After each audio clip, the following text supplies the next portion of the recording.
I'm Bruce Robert Dell, the CEO of Euclidean. In 2010, our technology appeared in most of the world's media. We had found a way to give computer graphics unlimited power.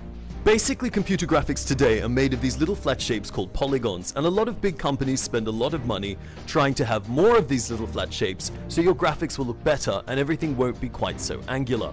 There is a better way to do computer graphics which is used in medicine and the sciences, and that is to make everything out of tiny little atoms instead of flat panels. The problem is this particular system uses up a lot of processing power, so the more objects you have on the screen, the slower your computer will run. Having 4 or 5 detailed objects will run just fine, but you certainly can't do a level of a game.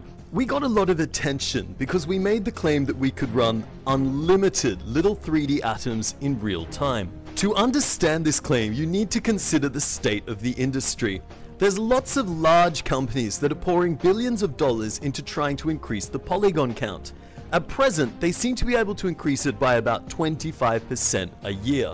If any of these large companies was to suddenly come out with 10 times more polygons than their competitors, that would be enormous news. But we didn't increase the geometry count by 10 times, or 100 times, or 1,000 times. We increased it so far we could abandon polygons altogether and move to little atoms and run them in unlimited quantities. If what we said was true, then it was the largest breakthrough since 3D graphics began. 2 months after announcing it, we declined all further interviews and then completely disappeared. Most people said the technology was too unbelievable and was probably never real to begin with. It's been 1 year since our disappearance, and a lot of people are asking what's happened to us. Well, we're not finished yet, but we'll give you an update as to our present level of advancement. We've made a little island. The island is 1 kilometer square.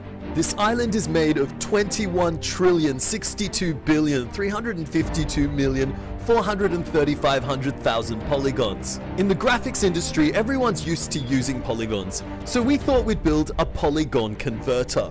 By converting polygons to unlimited detail point cloud data, you can then run them in unlimited quantities. We've converted them at a rate of 64 atoms per cubic millimeter. If you're not sure how small a cubic millimeter is, that's a rate of 1 million atoms per cubic inch. If you're still not sure how small that is, these are grains of dirt. In fact, there are 15 million converted polygons in every square meter of dirt, which means in 1 cubic meter of dirt, we have more polygons than you will find in any game that doesn't use procedural generation. Graphics are definitely getting a lot better. If you compare Crysis 1 to Crysis 2, you see nearly double the polygon count. But things still don't look realistic. That's not the fault of the artist. In fact, we're eager to see what happens when we give our technology to real artists in the games industry. We played with it ourselves, of course, and we came up with this. But remember, we're far from the world's best artists. So it'll be very interesting to see where our technology ends up going when there's more synchronization with other players in the industry. Our polygon converter converts things straight from 3ds Max, Maya, and other 3D programs, so it's pretty much business as usual for the artist. He just has total freedom now, and there is no such thing as a polygon budget.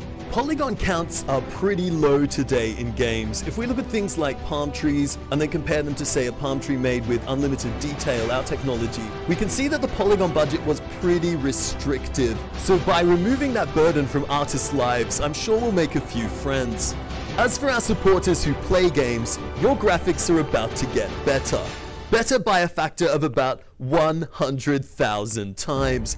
100,000 is a pretty big number. Perhaps we're exaggerating, so we'll let you be the judge of that. The ground in games today consists of a very nice photo on the ground and some blades of grass sticking up from it. This is our ground in unlimited detail, and obviously even the grains of dirt, as mentioned before, are real geometry. So if you look around, the leaves, the twigs, the blades of grass, all those little groundy type things are now all real. Your game environments will also be real. When I say real, I mean made of little atoms, just like our real world. Your game environments up until now have been a bunch of tricks to deal with the low polygon budget. Things like sprites which are always facing you, or objects in the distance which are just really flat pieces of cardboard, or things like a cactus where it's very detailed on one side, but we don't want to waste polygons, so the other side looks like an octopus tentacle. Sometimes objects far away just disappear into the fog, and other times they just pop up as they swap between different models. I'm sure in the future our children will look back with amusement on these things in the same way that we look back on blocky 3-color graphics. Getting back to our island demo, I hope you will forgive the repetitious graphics. Please remember we're a technology company, we're not a games company. To have a look at a few individual items, if we look here at this rock, I hope you will permit me to say it looks rather real. That's because it is. It's actually been scanned in from the real world. Scanning technology that brings things in from the real world has existed for quite some time. The problem was what it produced was so high in geometry you could never use it in games. In the future, graphics will be divided into two categories: fiction and non-fiction. What we mean is, if I want to make Super Mario or a dragon or a unicorn, I can't go out into the forest, tranquilize them and laser scan them. They're not there. So I need an artist to do that. So the artwork that doesn't exist we call fiction. That means it's made by an artist. This tree is fiction. It's been made by an artist. It's not laser scanned in.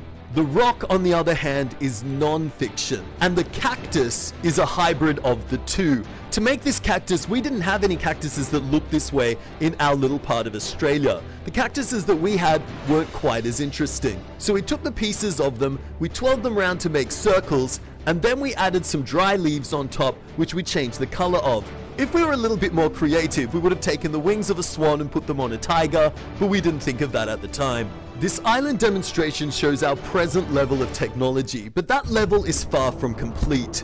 For example, at present, our island has only 2 shades of shadows. Just after we made this demonstration, we progressed to having multiple shades of shadow. So in our next demonstration, you're going to find the lighting is going to look a lot better. We're also running at 20 frames a second in software, but we have versions that are running much faster than that, which aren't quite complete yet. Some months from now, our software development kit will be complete and it will be ready to be handed over to the game's developers. Until then, we're all working as hard as we can, and we hope to produce a product that our fans and supporters will find acceptable. Thank you very much for taking the time to watch this presentation.